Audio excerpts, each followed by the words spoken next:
Hola Pollastres, ya estamos un día más en un nuevo vídeo en el que vamos a hacer el penúltimo vídeo, creo que será el penúltimo vídeo de este CTF de Nebula. Así que coged la libreta de apuntes y vamos a darle caña. En este caso tenemos un programita, un código que ha implementado una especie de medida de seguridad, la cual va a obtener el UID y lo va a comparar con FakeUID. En caso de que sean distintos, lo que va a hacer es imprimirnos un mensaje, mientras que si lo que ocurre es que es el mismo, nos va a imprimir el token. Claro, estamos viendo que lo está comparando con FakeUID, que se define al principio del código y es 1000. Así que lo que tendríamos que intentar es conseguir que nuestro UID sea 1000 si lo que queremos es que nos imprima el token.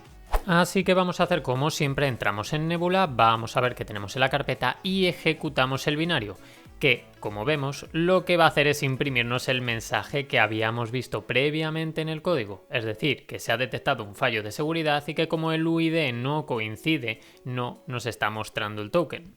Como conocemos el mecanismo de seguridad, ahora lo que más nos interesa es realmente ver si está cargado de una forma estática o dinámica, es decir, si la vinculación la está haciendo de forma dinámica o estática con las distintas bibliotecas que necesita. Y esto lo podemos ver gracias al comando LDD. ¿Qué significa lo de la vinculación estática y dinámica? La vinculación estática hace referencia a que en el momento de la compilación de ese programa directamente se ha compilado con ello todas las bibliotecas que va a necesitar, mientras que la vinculación dinámica va a evitar esto. Entonces lo que va a hacer es vincularlo en el tiempo de ejecución, no en el tiempo que existe una compilación. Todo esto significa que las funciones van a estar en un espacio de memoria, el cual el programa va a acceder para poder utilizarlas. Esto realmente puede ser muy útil porque evita que el programa vaya a pesar demasiado cuando hay muchas bibliotecas que van a compartir unos programas y otros, por lo que reduce la cantidad de memoria requerida. Así que en este caso ejecutamos el comando LDD y, como podemos ver, efectivamente está haciendo uso de esa carga dinámica, ya que si no lo especificaría directamente, por ejemplo con un mensaje tipo nota dynamic executable. Lo primero que vamos a hacer es, para trabajar de una forma más cómoda, copiarnos directamente el binario en una carpeta en la que tengamos permisos de escritura, como es en nuestra home, y ahí realmente lo que estamos buscando es conseguir que en el momento que se ejecute esa función que era el getUID, podamos determinar nosotros cuál es el UID que se va a devolver, que ese UID sea 1000 y de esta forma nos muestre el token que estamos buscando. Claro, para hacer esto, como está enlazada a las bibliotecas dinámicamente, vamos a hacer función de una flag que se llama ldpreload, en el cual vamos a poder cargar una biblioteca que nosotros previamente habremos creado, en la cual la función getUID nos va a dar ese resultado de 1000. Para ello creamos un archivo que lo vamos a escribir en C muy sencillito, en el cual realmente lo único que vamos a hacer es que haya una función que se llame getUID y que nos vaya a retornar ese 1000. A continuación lo compilamos, utilizamos la función ldpreload que nos permite, como decía, precargar esa librería que acabamos de crear con una nueva función getUID, ejecutando el binario flag13 y nos devuelve un token. Así que cogemos ese token, probamos a conectarnos por SSH a localhost con el usuario flag13, introducimos el token que nos ha dado, que es la contraseña, y por supuesto ya podemos obtener nuestra flag.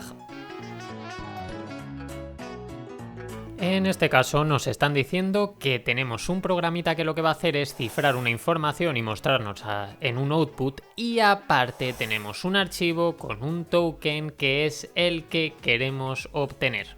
Así que, como siempre, accedemos a nuestra máquina, vemos el token y aún no sabemos cómo está cifrado, pero estamos viendo que tiene números, letras y símbolos.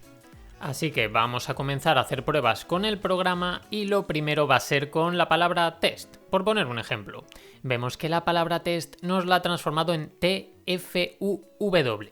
Así que podemos pensar un poquito en el abecedario y sabemos, ¿vale? La T nos la ha puesto igual, la E parece ser que ha puesto la siguiente letra del abecedario, mientras que la S son las dos siguientes y luego en la última T nos ha puesto las 3 siguientes. Es decir, parece ser que lo que está haciendo es que cada letra siguiente va a moverla 2 posiciones, va a desplazarla 2 posiciones dentro de ese abecedario. Claro, entonces, ¿qué ocurriría con los números? Vamos a intentar probarlo con 0, 0, 0, 0. Entonces observamos que aparece 0, 1, 2, 3, que es lo que estábamos pensando en un momento, que se desplaza cada vez una posición más. El primer 0 se queda igual, el siguiente 0 se desplaza una posición, es decir, el 1, el siguiente 2 posiciones, 1 y 2, y el tercero 3 posiciones, 1, 2 y 3. Haciendo una última prueba, que tenga tanto letras como números, efectivamente pasa lo que ya estábamos planteando, es decir, una posición más se mueve una posición extra. ¿Qué ocurre? Que también habíamos observado que no solamente había números y letras, sino que se podía ver cómo también había símbolos. Entonces, claro, ¿cómo se están moviendo realmente estos símbolos? Pues vamos a hacer algunas pruebas con símbolos. Como vemos, los símbolos se están moviendo de alguna manera, llegando incluso hasta el abecedario. Aquí es donde nos tendríamos que plantear realmente cómo haríamos nosotros para poder programar esto. ¿Cómo podríamos programar algo que se vaya moviendo en función de X situación? Porque claro, decirle el abecedario, decirle los números o que los símbolos pasen a números, tiene que ser porque está utilizando algo. Y probablemente esté utilizando una tabla ASCII. Así que lo que hacemos es comprobarlo. Y efectivamente, si nos fijamos en la tabla ASCII, vemos cómo llega un momento que los 2 puntos, si se van desplazando, llegan a ese abecedario y coincide con el número de posiciones que habíamos visto. Es cierto que entonces podríamos descifrarlo manualmente, pero vamos a hacerlo bien y vamos a hacerlo con un pequeño script. Además, el script, como veis, es un script muy sencillo en el que lo único que vamos a hacer es proporcionar esa cadena, ir por cada uno de los caracteres de la cadena, vamos a ir haciendo un bucle que cada vez vaya moviendo una posición, ese rango que estaba en ASCII.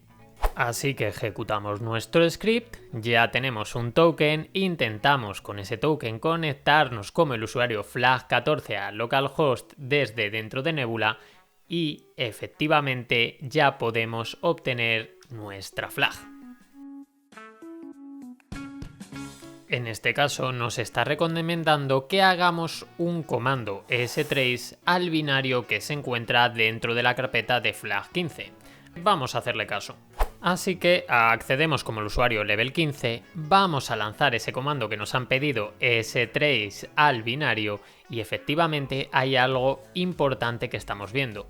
Está intentando acceder a una librería en distintas rutas, y una de esas rutas es la ruta bartmp flag15, en la cual tenemos permisos de escritura.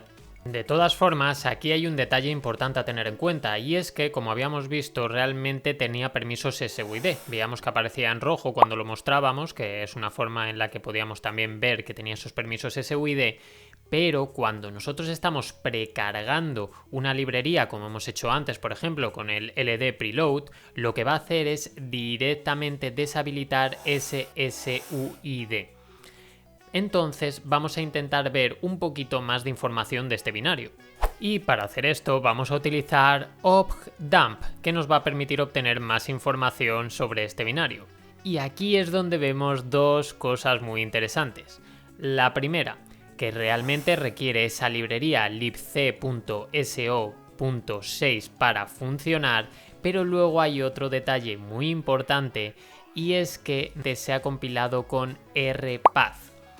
¿Realmente a qué se está refiriendo lo de que se ha compilado con rpath? Bueno, pues lo que está haciendo, a lo que se refiere, es a que va a poder hacer algo similar a lo que hacía LD Preload, pero sin deshabilitar ese SUID. Lo que quiere decir que si conseguimos crear una biblioteca que sea ese libc.so.6 que está buscando en un sitio en el que tenemos permisos de escritura y podemos suplantar alguna de las funciones contenidas, vamos a poder acceder a esos permisos SUID sin ningún problema y quizá de alguna forma bypassear las protecciones y, quién sabe, obtener una manera de poder escalar privilegios. Pero como necesitamos un poco más de información, vamos a utilizar el optamp, pero en este caso con la flag "-r", que nos va a determinar esos objetos que se están llamando de forma dinámica. Y ahí estamos viendo dos en concreto que puede que nos interesen. Uno de ellos es la función libc_startMain, que realmente, si nos ponemos a investigar un poquito, lo que va a hacer es una inicialización de todo el entorno de ejecución y que va a llamar a la función principal con los argumentos apropiados y demás. Mientras que luego, por otro lado, tendríamos el gmonStart, que realmente lo que va a hacer es como inicializar un sistema de creación de perfiles dentro de este Gmon. Este sistema, según lo que podemos leer si investigamos un poquito, está habilitado cuando los binarios se compilan con ciertos indicadores y demás. Así que podríamos intentar utilizar cualquiera de los dos al ser una especie de inicializador para conseguir nuestra reversal. Así que nos vamos al directorio en el que teníamos esos permisos y donde va a buscar esa librería y vamos a suplantar esa función con una shell que se va a ejecutar con esos permisos SUID como flag15. Os lo dejo aquí para que podáis ver bien el código, lo tengáis ahí un momento y podáis copiarlo y entenderlo bien. Y ya lo siguiente que tenemos que hacer es compilarlo y probar a ver si funciona flag15. Pero vemos que nos está diciendo algo y es que no hay información disponible sobre la versión y esa versión es la glibc 2.1.3. Así que tendremos que hacer alguna cosilla más para poder terminar este ejercicio. Nos vamos otra vez al directorio y dentro del directorio vamos a crear un archivito que lo vamos a llamar versión.ld, donde vamos a poner esa versión que nos estaba indicando en la propia ejecución del binario. Guardamos, vemos cómo lo tenemos puesto y ahora volvemos a intentar a ver si pudiésemos ejecutar el binario de flag15. Nos vamos para allá, ejecutamos el binario, pero nos dice que la versión no se ha encontrado, pero pone que es la 2.0. Así que vamos a intentar hacer un cambio más. Vamos a volver a compilar nuestra biblioteca teniendo en cuenta esta versión y ahora, si todo ha salido bien, vamos a probar nuevamente a ejecutar el binario que efectivamente nos ha abierto una shell como el usuario flag15 donde podemos obtener nuestra flag. En este caso vemos un código que está escrito en Perl. Además parece que lo que está intentando hacer es realizar algún tipo de login con una variable username y una variable password. De todas formas aquí no nos interesa mucho más del código, sino que lo importante con la experiencia que estamos obteniendo gracias a este CTF es que hay una posible ejecución de comandos en egrep. ¿Cuál es el problema? Pues que tenemos que utilizar la variable username, la cual, como podemos ver, se va a convertir en mayúsculas antes de, digamos, que llegue a esa parte donde podemos tener esa posible ejecución de comandos y quizá esto nos va a complicar un poco las cosas. Pero bueno, ahora hablaremos más de esto. Así que vamos a acceder, ya sabéis, al nivel 16 y vemos el archivo de configuración que nos va a archivar en qué puerto está levantado el servicio en Perl. Vamos para allá, sabemos cuál es la IP, sabemos también cuál es el puerto y vemos que tenemos aquí un servicio levantado el cual va a estar esperando dos variables, username y password. ¿Qué ocurre? Ocurre que, como habíamos visto en el código, teníamos un pequeño problema con el tema de que el usuario se va a convertir a mayúsculas. Linux es case sensitive. Esto lo que quiere decir es que realmente si por ejemplo llamásemos a la carpeta temp para intentar cargar ahí un script que directamente nos abriese una reversal y demás, lo que ocurriría es que tendríamos que poner la carpeta temp tal y como existe, tmp en minúscula. Sin embargo, si lo ponemos en mayúscula no nos va a entender, por esto se dice que es case sensitive. Esto, por ejemplo, no ocurriría en Windows. Así que tenemos que buscarnos las formas de conseguir llamar a alguna carpeta que nosotros queramos para que ese script se pueda ejecutar y podamos obtener nuestra reversal. ¿Y esto cómo lo podríamos conseguir? Bueno, pues por ejemplo podríamos utilizar el asterisco. Por ejemplo, si estamos llamando /*, estamos diciendo que mire en todas las carpetas que cuelgan desde la raíz. Si por ejemplo después de esto pusiésemos un test, bueno, sería no en minúscula sino en mayúscula, porque recordemos que va a transformar todo a mayúscula, entonces lo que vamos a conseguir es que llame a todas las carpetas que estén desde la raíz que dentro tengan un binario que va a ser test escrito en mayúscula. Así que lo que vamos a hacer es directamente crear ese binario test en mayúscula dentro de la carpeta temp que cuelga de esa raíz, y dentro de este binario sí que vamos a establecer nuestra reversal. Ya sabéis, podemos hacerlo de cualquier manera, por ejemplo, bash -i, especificando realmente a dónde va a ir. Ya sabéis que existen muchas formas de establecer esta reversal. Pues aquí tendríamos una. Lo hacemos, le damos permisos de ejecución para que pueda ejecutarlo en lo que nosotros vamos a mandar después cuando estemos intentando bypassear ese fallo que tenía el código. Entonces ahora, si por ejemplo hiciésemos un cat asterisco y test en mayúscula, vemos cómo nos aparece dentro de la consola un cat directamente al archivo que hemos creado, porque es el único archivo que tiene ese nombre y que esté colgando de algún directorio que esté dentro de esa raíz. Así que nos ponemos a la escucha con netcat y ahora tenemos que encodear, tenemos que coger algún URL encoder para encodear lo que queremos mandarle. Entonces, teniendo en cuenta cómo era el código, lo que vamos a hacer es suplantar lo que queremos que sea nuestro username.